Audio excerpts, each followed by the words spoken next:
Tal vez si nos pudiera dar solo un pequeño repaso, Lick, por favor. Excelente. En el derecho penal hay normas jurídicas que son vigentes, pero que no son positivas. ¿A qué me refiero a esto? Que no se va a aplicar porque a veces ya quedaron en desuso, es decir, ya quedaron fuera de la aplicación por la actualización de los medios de la propia sociedad. Por ejemplo, voy a dar un ejemplo con la ley, ¿verdad? Artículo 217, por eso es que me voy a saltar esos artículos.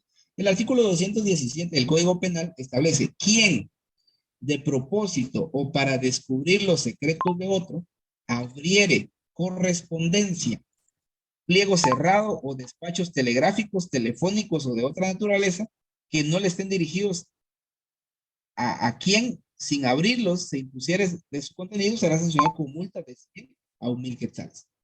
Recordarán cada uno de ustedes que antes para poder mandar algún tipo digamos, de mensajes o de cartas, se utilizaba correos, ¿verdad?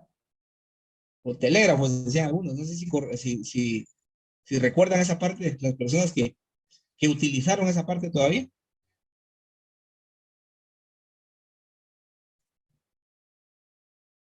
Sí, Lick. Bueno, de esta manera, pues este artículo 217 es un derecho vigente, porque está vigente, es decir, recordarán ustedes que únicamente el Congreso de la República puede hacer reformas, puede adicionar, puede derogar, pero este artículo 217 ya en la actualidad es un derecho vigente positivo, pero negativo, perdón, el derecho vigente negativo, ¿por qué? Porque ya no se aplica, es decir, ya hay normas actualmente, ya lo que ustedes mandan, ya va a ser por medio de teléfono, por medio de WhatsApp, por cualquier otro medio, ya mandan ustedes documentos, ya casi que ya no es de forma cerrada en un sobre, mandarlo por medio de una institución para que llegue. Algunos mandan documentos del extranjero, pero eso ya lo van a ver ustedes en los pases de ley a través del derecho administrativo, que esa es otra parte, ¿verdad? Pero para efectos de esta clase vamos a ir viendo que hay derecho vigente entonces positivo y derecho vigente negativo, ¿verdad? Entonces, que está vigente pero que no es positivo y algunos que sí eh, él lo es, ¿verdad? Entonces, no sé si el derecho, entonces, que le estaba diciendo a ustedes en la clasificación que vieron en introducción al derecho, derecho vigente positivo y derecho vigente negativo. Entonces, hay muchos tipos penales que son vigentes, pero son negativos porque no se aplican en la actualidad, porque la sociedad pues ya evolucionó y ahora los medios de comunicación que utilizamos nosotros ya no son los de antes, ¿verdad? Antes nos informábamos por medio de un radio de las noticias, y esperábamos el correo que viniera el cartero a dejarnos alguna correspondencia. Ahora todo es mucho más rápido, mucho más ágil, eh, es mucho más inseguro a veces nuestra información personal, como les decía. Utilizar las redes sociales, todos los medios que tenemos electrónicos para comunicarnos, no todos son tan seguros, ¿verdad? Dentro del ámbito penal y procesal penal también, pues se pueden, eh, hay personas que pueden ingresar a sus plataformas electrónicas para poder hacer muchas cosas, ¿verdad? Entonces, cuando uno ya se va preparando en todos estos medios, tiene el cuidado necesario para saber qué suben y qué no suben, qué comparten y qué no comparten, ¿verdad? Por favor, Francisco. Gracias, licenciado. Buenas noches. Eh, Fíjese que yo sí comparto lo que usted mencionaba de que del derecho vigente positivo y el no positivo. Y en este sentido, por ejemplo, lo de los telégrafos, pues todos sabemos que hace muchos años que dejó de funcionar. Y al igual que, digamos, las cabinas telefónicas de antes, las que existían en Guatel y en Telgua en su momento. Pero yo siento que, digamos, si nosotros leemos el 24 de la Constitución, y también si vemos algunas situaciones de este artículo, por ejemplo, las comunicaciones telefónicas, lo colocaría como derecho vigente positivo porque, tal y como usted lo mencionaba, digamos, ahora uno utiliza WhatsApp, mensajes como SMS o la comunicación telefónica que haya, Telegram, Signal o lo que sea, pero esto yo creería que está enmarcado dentro de las comunicaciones telefónicas o estoy equivocado. Yo le digo, mire, hay, si quiere analicemos bien el 217, ¿verdad? El 217 establece quien de propósito para descubrir los secretos de otro abriere correspondencia, pliego cerrado o despachos telegráficos. telefónico de otra naturaleza que estén dirigidos a quien o abrirlos sin que impusiera su contenido será sancionado con multa de 100 a 1.000 quetzales.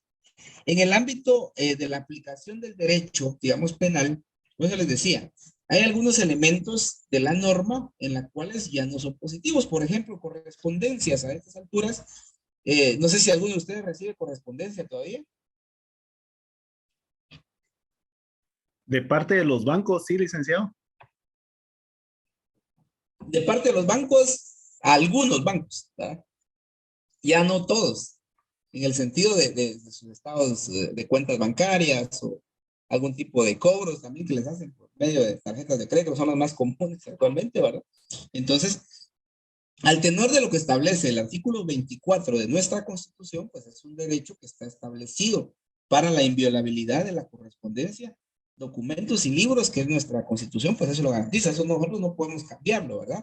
A lo que yo voy es en la práctica ya cómo se maneja este tipo de hechos, ¿verdad? Porque el tipo penal, si ustedes lo ven, hasta la pena que le impone es una pena de multa, ¿verdad?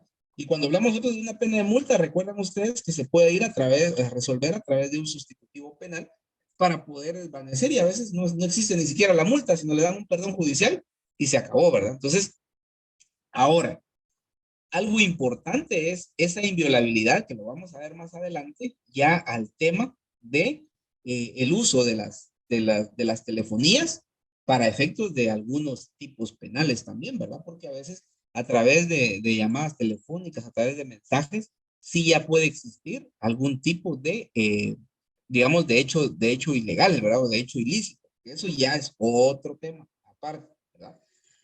Toda la razón con Francisco en el sentido de que la inviolabilidad a todo esto está regulado constitucionalmente. O sea, yo no me aparto de que en su momento no se pueda quitar o sí se va a quitar, porque ahí se recuerdan ustedes que la Constitución en su momento pues no es reformable por el Congreso de la República, sino es a través de una Asamblea Nacional Constituyente, ¿verdad? Para poder hacerlo. Entonces, si lo vemos en la práctica, yo a lo que me voy es en la práctica, que es un derecho vigente, no positivo, que se garantiza ese derecho, que no se pueda violar, que con relación a lo telefónico, ¿verdad? Es decir, que vayan a interceptar una llamada telefónica de alguno de ustedes, lo pueden hacer, sí lo pueden hacer, debidamente también autorizado por un órgano jurisdiccional competente, y esto lo van a encontrar ustedes a través de la ley contra la delincuencia organizada, que tiene un procedimiento para la intervención de llamadas, para poder revisar a ustedes sus mensajes, ¿verdad? También existe. Pero ya en la práctica, para poder encuadrarla, solamente también que afecte un tipo, que afecte, digamos, un interés y que por lo común dentro del crimen organizado sí se hace con autorización de juez la intervención y no es inviolabilidad porque existe un procedimiento legal regulado en nuestra norma. Que a ustedes se les meta alguien al teléfono, eso ni dudarlo, si ustedes se descuidan su teléfono, y como yo siempre lo he manifestado, ahora cada uno de ustedes yo les aseguro que preferirían 1000 veces que le abran su ropero o que le abran su teléfono, ¿verdad? Entonces, es importante porque dentro del teléfono la mayoría de nosotros, ¿verdad? Hablemos de todos en general, dentro del teléfono tenemos casi que nuestra vida debidamente agendada, ¿verdad? Para muchas cosas, buenas o malas, tenemos un teléfono, tenemos una computadora, tenemos una tablet o tenemos una red social donde nosotros tenemos toda nuestra comunicación y a veces hasta nuestra propia mente ya la tenemos agendada en un aparato electrónico. Entonces, comparto la opinión de Francisco, de verdad, en el sentido de que esto, si lo queremos ver así, o sea, yo lo veo desde el punto de vista práctico ya en nuestra sociedad.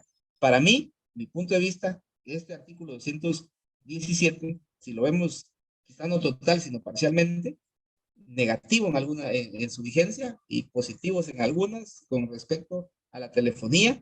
Y como decía usted, el tema de la inviolabilidad se da en algunos casos de las redes sociales. Por eso le decía, tengan mucho cuidado, porque esto ya lo manejan otras personas, pero el sentido de poder encuadrar esta conducta de una persona es solamente que a ustedes les afecte por la información que se pueda circular, ¿verdad? Entonces, no sé si estamos bien ahí, Francisco. Sí, Lick, muchas gracias, bastante claro. Gracias.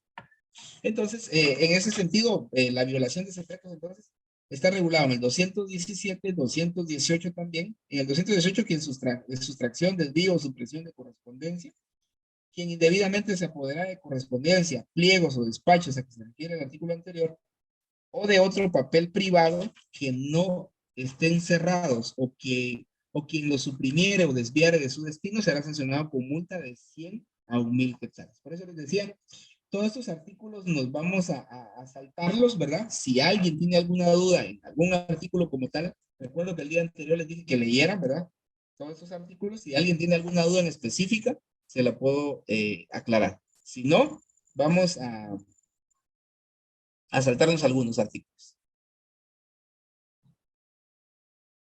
Si no hay dudas con respecto a uno de esos artículos, vamos a entrar al artículo 224 del Código Penal. Recordarán ustedes, como les decía, todo lo que vamos analizando acá en el Código Penal, todo está basado en la Constitución, porque en el principio constitucional, ¿verdad? Que la Constitución va a prevalecer sobre cualquier ley en su momento, ¿verdad? Interna. Tenemos nosotros que la inviolabilidad en este caso, ¿verdad? También, o el poder en su momento venir y atentar contra una libertad de cultos, ¿verdad? Y el sentimiento religioso. Algo importante que ustedes deben de manejar en el tema del derecho penal y en cualquier rama del derecho, ya que ustedes como profesionales, es importante que ustedes no vayan a confundir la libertad de cultos, ¿verdad? Con lo legal.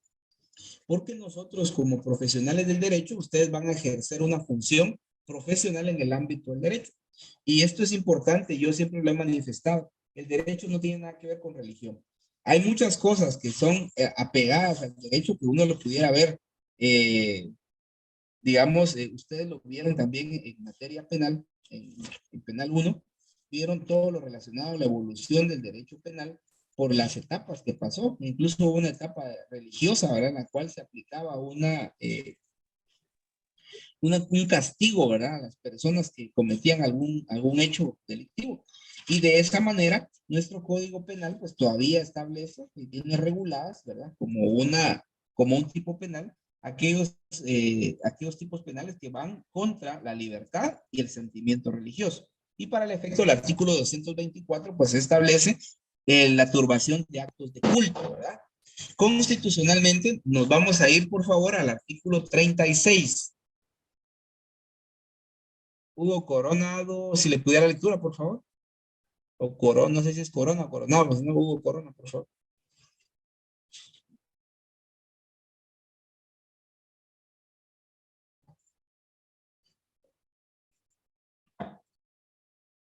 Buenas noches, Lick. ¿Puede repetir el artículo, por favor? Artículo 36 de nuestra Constitución, por favor. Gracias, ahorita voy.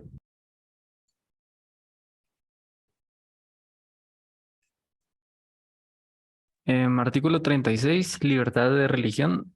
El ejercicio de todas las religiones es libre. Toda persona tiene derecho a practicar su religión o creencia, tanto en público como en privado, por medio de la enseñanza, el culto y la observancia sin más límites que el orden público y el respeto debido a la dignidad de la jerarquía y a los fieles de otros credos.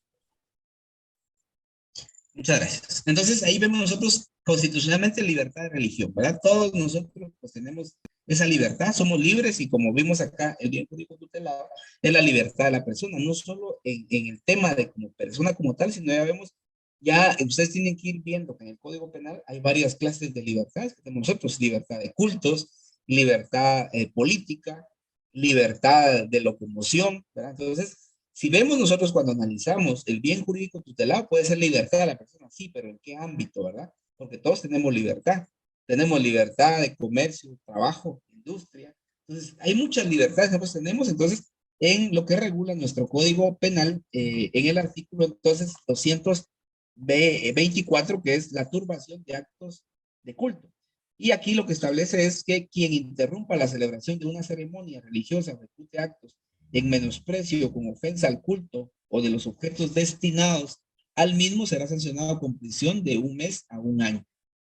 Esto es importante porque ustedes se han dado cuenta a veces dentro del ámbito religioso, ¿verdad? Que no me voy a meter a esto, pero solo voy a hacer un ejemplo.